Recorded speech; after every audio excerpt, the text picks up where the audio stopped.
এই নাও তোমাদের কাপড় রেডি। দাঁড়াও, এটাতে হাত দিও না, এটা আমার ভাইয়ের জন্য। ভাই নাও, তুমি এটা খাও। হ্যাঁ, আমি শুধু এটা খাইতাম? ওর ভাইকে ভালো ভালো খাবার দেওয়া হচ্ছে, আর আমার বেলা এটা। দাঁড়া, কিছু একটা উপায় বের করতে হবে। হ্যাঁ, বুঝতে পাইছি। হ্যাঁ, টিস্যু পেপারটা নিয়ে এইভাবে রাখতে থাকি যাতে চম্পা বুঝে এখানে কিছু দিছি আমি। এই তো চম্পা চলে আসছে, এখন দেখা যাক চম্পা কি করে।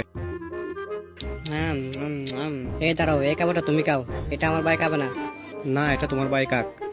না, এটা তুমিই খাও, আমার ভাইয়ের জন্য আমি আবার বানাবো। ওকে, আমি খাচ্ছি। চম্পাকে একটু বোকা বানাই। এই নাও ভাইয়া, তুমি এক পিস খাও। না, আমার ভাই খাবে না, এগুলো সব তুমি খাও। ভাই আসো, এগুলো খেতে হবে না, আমি তোমার জন্য আবার নতুন করে খাবার বানিয়ে দিচ্ছি, আসো। হ্যাঁ, আজকে চম্পাকে অনেকদিন পর বোকা বানিয়েছি। সবগুলো খাবার আমি এখন আস্তে আস্তে খাবো। হ্যাঁ, ওয়াও, অনেক স্বাদ। আমার চম্পা তো অনেক ভালো রান্না করে। বন্ধুরা, দ্বিতীয় পার্ট দেখার জন্য কমেন্টে বলে যাও, আর ভিডিওটি ভালো লাগলে শেয়ার করে দাও।